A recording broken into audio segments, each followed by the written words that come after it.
Ce mot âme est un mot si puissant mais aussi si mystérieux. Que signifie-t-il? Nous parlons de j'ai une âme en moi. Est-ce de l'énergie? Est-ce quelque chose de spirituel? Est-ce autre chose? Nous savons une chose à un niveau très basique et technique, la différence entre un être humain vivant et, Dieu nous en préserve, un être humain non vivant. Quelque chose a changé. Vous pouvez avoir tout intact dans le corps, mais il n'est pas vivant. Alors, quelle est cette force? Comme vous le savez, mon approche, les sémantiques sont des sémantiques. Les mots que vous utilisez ne sont pas si pertinents. C'est l'esprit de ce que nous essayons de transmettre quand nous interagissons les uns avec les autres en tant qu'êtres humains. Vous et moi, en ce moment, vous avec vos amis, avec vos proches, avec un étranger qui interagit. Il y a évidemment une dimension physique à cela. Je vois votre visage. J'entends votre voix. Je capte votre odeur. Je peux comprendre, empathiser avec vos sentiments. Nous pouvons nous lier intellectuellement. Mais c'est clairement bien plus qu'une simple interaction physique entre deux. Corps. Il y a une personnalité impliquée. Il y a une ambiance. Il y a toute une expérience qui transcende le temps et l'espace tel que nous le connaissons. Vous pouvez penser à quelqu'un que vous aimez. Il peut être à des millions de kilomètres et il y a une connexion. Tout cela entre dans la catégorie que nous appellerons l'âme, la connexion de l'âme. Mais c'est une chose d'en parler, c'en est une autre de le vivre. Et l'expérience est la clé de tout ici. Parce que tout ne peut pas être identifié empiriquement avec notre vue, notre ouïe, notre goût, notre toucher et notre odorat. Surtout les questions d'âme. Et lorsque vous apprenez à développer les outils qui expriment et se rapportent à votre âme, un tout nouveau panorama, de tout nouveaux horizons s'ouvrent, et des opportunités, tant pour vous-même et pour comprendre vous-même, que pour vos relations avec les autres. C'est donc ce que nous allons aborder.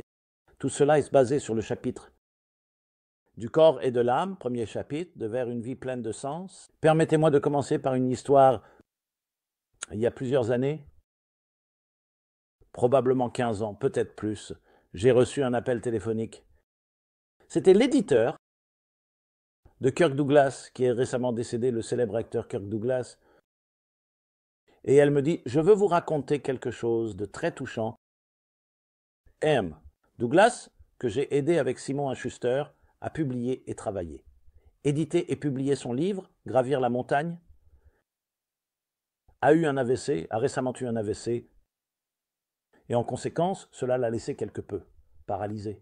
Cela l'a laissé quelque peu incapable. Et il pleurait et pleurait et pleurait, parfois pendant des heures. Et il en parle d'ailleurs dans son livre, Gravir la montagne.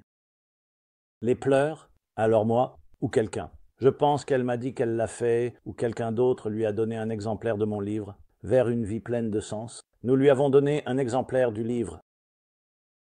Et il a commencé à le lire, et c'est devenu une telle source de réconfort et de consolation pour lui. Et en effet, en gravissant la montagne, quand il a été publié, ils m'ont envoyé le livre, et il y a toute une section. Kirk Douglas écrit comment il était si triste. Il avait perdu certaines de ses facultés. Il voulait accomplir des choses. Il ne pouvait pas bouger correctement. Son esprit lui disait une chose. Son corps ne coopérait pas et il pleurait. Il ne pouvait tout simplement pas. Supporte-le. C'était tellement accablant. Il dit, dans les premières lignes d'un livre que j'ai lu intitulé « Vers une vie pleine de sens », il est écrit « Avez-vous déjà pleuré sans raison apparente ?» C'est exactement la première ligne du livre. Avez-vous déjà éclaté en sanglots sans raison apparente? C'est la douce voix de votre âme, criant pour attirer l'attention, demandant à être nourrie avec au moins autant de soin que vous nourrissez votre corps. C'est le paragraphe d'ouverture du premier chapitre. C'est ce qu'il cite. Il dit, alors j'ai commencé à me demander, est-ce mon âme, ses larmes? Cela a donné une toute nouvelle tournure, une toute nouvelle perspective à mes pleurs. Au lieu de simplement pleurer et de se sentir si triste et dépassé, peut-être que c'est mon âme qui me parle. À quoi ressemble mon âme? De quoi s'agit-il, mon âme? Et c'est le début de son voyage qu'il documente dans le livre au nom approprié, Gravir la montagne. Pour gravir la montagne, c'est très émouvant pour moi quand j'ai entendu cela. Je lui ai écrit une lettre, nous avons correspondu. Et quand il est décédé, il y a quelques mois, j'en ai eu un rappel, mais je me suis dit, vous savez, nous avons tous des voix, des expressions, qui se manifestent dans nos vies, et c'est vraiment votre âme qui vous parle. Elle parle juste une langue différente. Elle ne parle pas avec des mots chuchotant à votre oreille, elle parle avec des sentiments. L'un d'eux pleure sans raison apparente. C'est un cri existentiel, un cri venant d'une partie plus profonde de vous-même. Comme je l'ai dit, le mot âme, je suis à l'aise avec ce mot, mais je sais que certaines personnes ne le sont pas. Donc le mot n'est pas significatif. Le message, parfois c'est l'inverse. Dans le paragraphe suivant, j'écris « Avez-vous déjà vécu un moment vraiment sacré où, malgré le tumulte constant de la vie, vous avez ressenti un profond sentiment de crainte et d'appartenance? Cela aussi est la voix de votre âme, exprimant une profonde satisfaction de sa connexion intrinsèque aux forces de la spiritualité. Et il y a d'autres voix. Je vais en donner une autre, qui n'est pas si positive. L'anxiété. Je ne veux pas paraître morbide, mais les personnes qui ne sont pas en vie, les morts, ne sont jamais anxieuses. L'anxiété est la voix de votre âme se sentant frustrée. Nous aborderons cela dans le chapitre sur la peur et l'anxiété. C'est frustrant. Quelque chose est désynchronisé. Dissonance. C'est une autre voix. Quand vous commencez à y penser de cette façon, en gros, chaque sentiment, chaque émotion, chaque expression que vous avez venant de l'intérieur, qu'elle soit positive ou négative, c'est toujours positif. C'est votre âme qui vous parle. Votre corps vous parle à travers la faim, les crampes, à travers la fatigue, à travers les muscles endoloris. Il vous dit de faire quelque chose à travers la douleur physique. Tout cela est un appel du corps à réagir.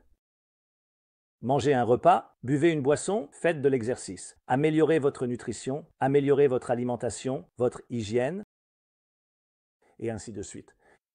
L'âme a aussi un langage. Cependant, son langage est bien plus émotionnel, bien plus subliminal, et ce sont toutes les voix de votre âme. Donc, quoi que vous traversiez, surtout à notre époque, signification à l'ère de la pandémie, et toutes les inconnues et incertitudes a certainement évoqué toutes sortes de sentiments. Donc, ce ne sont pas seulement des émotions, c'est votre âme qui parle à travers votre cœur, à travers vos émotions. Alors, ne l'ignorez pas et apprenez à connaître la partie la plus importante de qui vous êtes, ce qui vous fait vibrer. Donc, en termes simples, tout ce qui existe a un corps et une âme, au sens large du terme. Prenons une table. Voici une table. Je suis assis à côté d'une table. Le corps de la table est la structure même de la table, sa taille, ses dimensions, de quoi elle est faite, ses pieds, la fonction. La fonction de la table est son esprit, c'est son âme. Je vais l'utiliser pour prendre un repas, je vais l'utiliser pour donner un cours, je vais l'utiliser pour étudier. Je vais m'asseoir avec mon enfant et nous allons faire les devoirs ensemble. Un livre a un corps, ce sont les lettres sur la page, les mots, la police de caractère, le design. Mais quel message transmet-il? C'est l'esprit, c'est l'âme du livre, les notes de musique, les notes.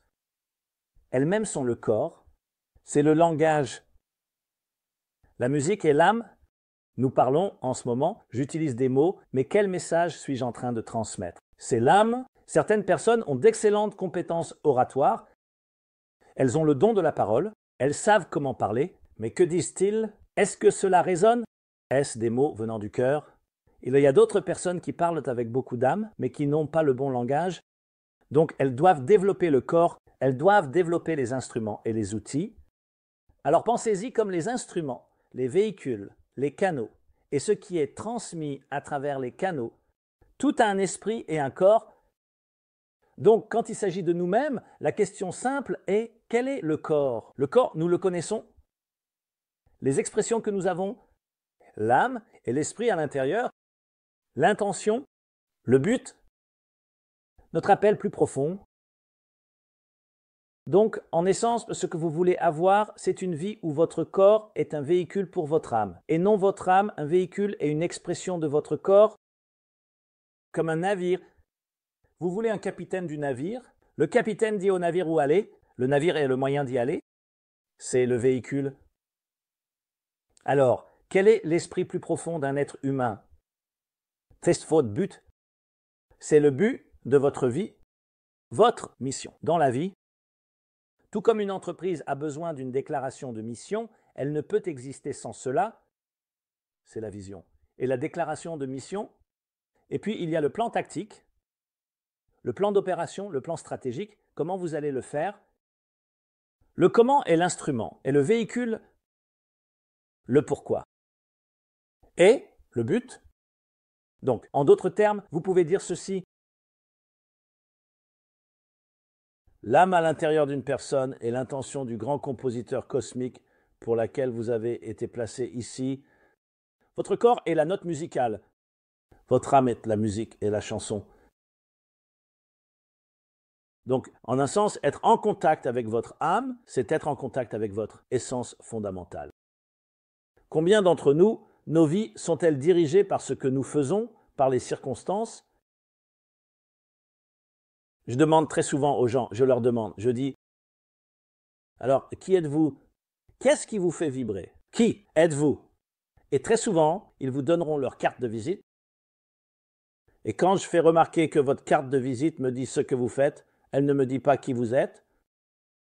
Certaines personnes, avec un soupir, diront, eh bien, ce que je suis est devenu un produit de ce que je fais. Ce que je fais a défini qui je suis, alors que cela devrait être l'inverse. Qui vous êtes devrait définir ce que vous faites. Donc, dans le monde des affaires, c'est très clair. Une entreprise commence par une déclaration de mission, puis elle la met en œuvre. Elle peut modifier la déclaration de mission jusqu'à ce qu'elle soit correcte, mais en fin de compte, c'est la force motrice. Dans nos vies aussi, apprendre à connaître votre âme, vivre une vie guidée par l'âme, une vie centrée sur l'âme, au lieu d'une vie centrée sur le corps, signifie regarder avec les yeux du but, de sens plus profond, d'appel, de votre voix unique, de votre musique unique. Une vie centrée sur le corps consiste à regarder la boîte à outils, les instruments que vous avez, ce qui signifie regarder de l'extérieur vers l'intérieur. Maintenant, nous vivons tous nos vies très souvent en regardant de l'extérieur vers l'intérieur. Mais c'est avec tout le monde autour de vous. Vous-même devriez regarder de l'intérieur vers l'extérieur. Quand vous rencontrez quelqu'un, évidemment, vous n'avez pas d'autre option que de regarder de l'extérieur vers l'intérieur. Vous voyez la personne, voyez son langage corporel, vous voyez tout ce que vous pouvez percevoir avec vos 5 sens, avec vos instincts, avec votre intuition. Et puis vous commencez à connaître la personne, vous voyagez de l'extérieur de la surface, de l'emballage extérieur vers l'intérieur pour vous-même. C'est exactement le contraire. Vous vous réveillez le matin, vous n'avez pas besoin de vous regarder dans le miroir pour savoir que vous êtes là. Vous ressentez de l'intérieur, mais nous ne sommes pas habitués à penser à nous-mêmes de cette manière. Alors nous commençons aussi à nous regarder de l'extérieur et à penser à quel point c'est ridicule. Quelle apparence vous avez, comment les autres vous regardent, comment les autres vous évaluent. Est-ce que vous plaisez? Répondez-vous aux attentes de quelqu'un d'autre. La pensée centrée sur l'âme est la confiance qui émane de l'intérieur, un sens de soi. Et puis tout le reste autour de vous est une extension de cela. Cela ne signifie pas égoïsme ou arrogance, ni que l'intérêt personnel en est le cœur. Cela signifie un sens de soi. Et puis quand vous regardez les autres, vous commencez aussi à chercher cette âme intérieure. En eux, c'est ainsi que cela fonctionne. Quand vous vous concentrez sur votre intérieur, il est beaucoup plus facile et naturel de se concentrer sur l'intérieur de tout le monde. C'est la nature de la façon dont cela fonctionne. Alors avec cela, parlons un peu plus de cette âme. Il y a un verset très puissant dans le livre des Proverbes. L'âme d'un être humain est la flamme de Dieu. C'est une flamme. La plus proche approximation d'une âme est une flamme. Pensons à une flamme. C'est le seul objet physique qui défie la gravité que nous pouvons voir avec nos yeux physiques. Vous allumez une flamme, allumez-en une. Et vous verrez la flamme monter, c'est la mèche qui la maintient ancrée. Qu'est-ce que cela nous dit? L'âme fonctionne exactement de la même manière, elle défie toujours la gravité. Elle est transcendante par nature.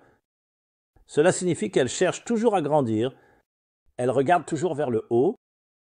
Je raconte une histoire dans ce chapitre, une belle histoire. Un jeune garçon qui deviendrait plus tard un grand maître, mystique, enseignant, mentor pour beaucoup. Et il jouait enfant avec d'autres enfants. Sur une échelle, il montait et descendait. Vous savez, les enfants jouent.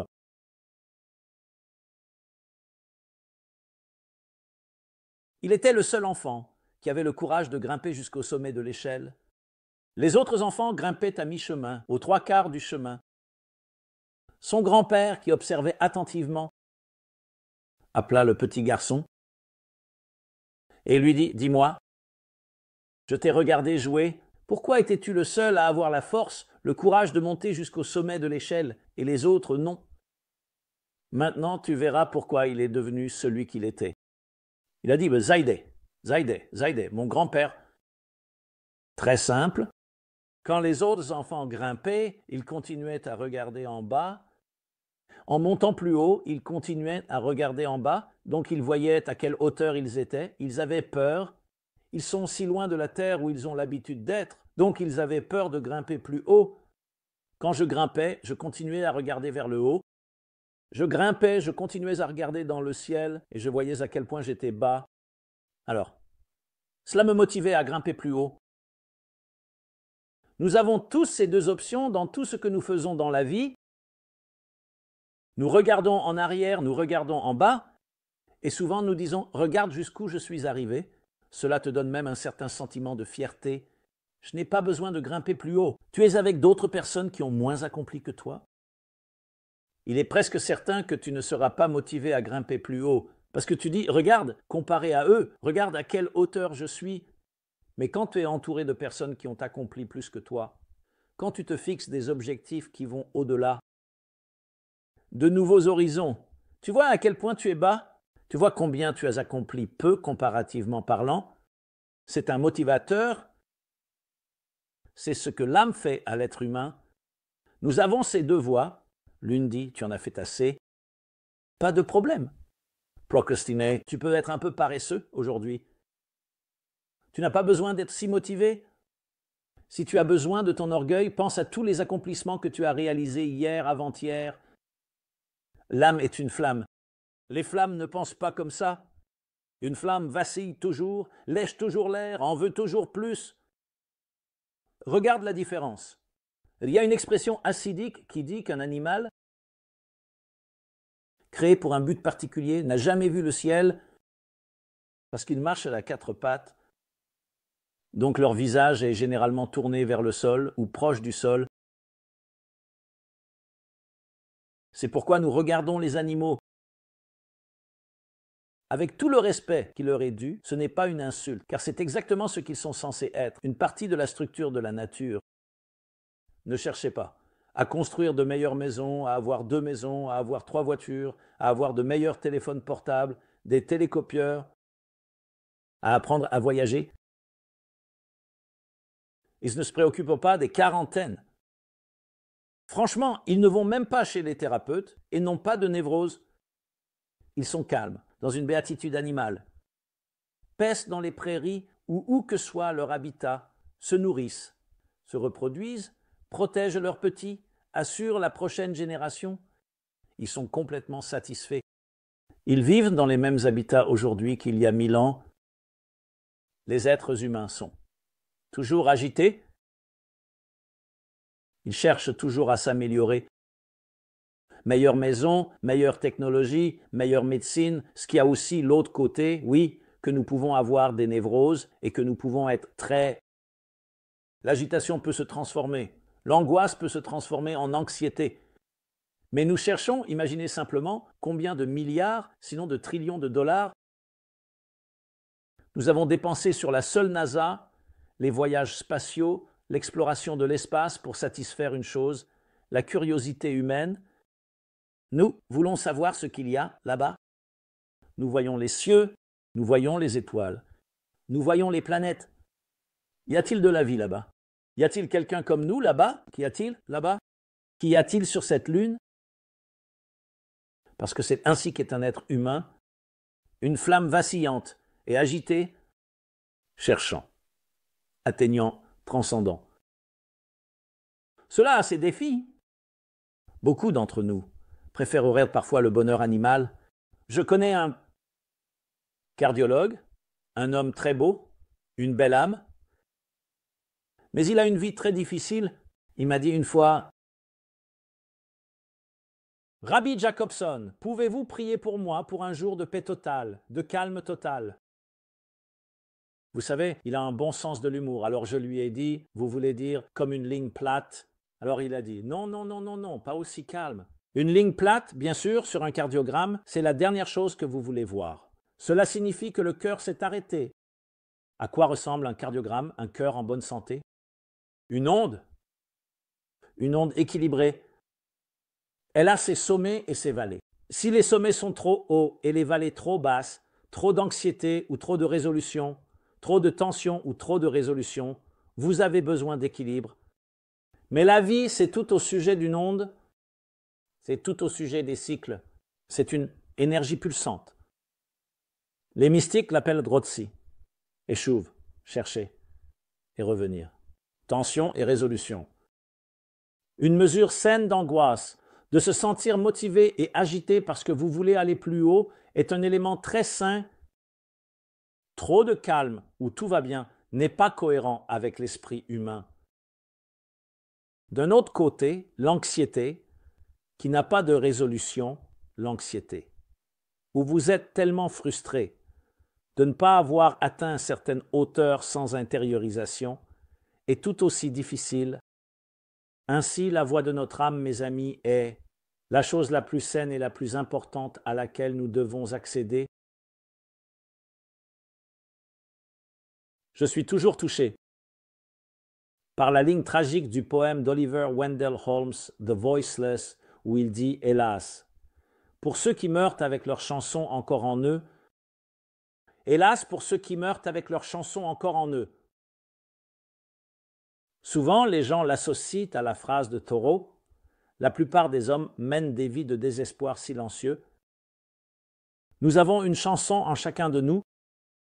Vous n'avez pas besoin de la chercher ailleurs, vous n'avez pas besoin de l'acheter, vous n'avez pas besoin de l'acquérir. Elle est à vous. En fait, elle n'est pas seulement à vous. C'est ce qui vous rend unique. Votre musique unique, votre voix unique. Vous êtes né original. Ne devenez pas une copie. Embrassez cette voix, lui permettre de vous parler. La nourrir, la cultiver, y répondre, lui accorder de l'attention comme vous le feriez pour une fleur, en l'arrosant et en la cultivant et en la nourrissant. C'est la clé et ce que vous obtenez en retour. C'est votre chanson, votre voix. Ainsi, comprendre la vie à travers les yeux de l'âme, les yeux de votre âme. L'école vous donne une toute nouvelle perspective sur tout. Vous regardez les choses de l'intérieur vers l'extérieur. Vous sortez, vous voyez un bel arbre, un beau temps, ou un temps pluvieux, orageux, et vous cherchez l'âme dans le message. Tout a une raison plus profonde, tout a une âme à l'intérieur, tout a un récit plus profond.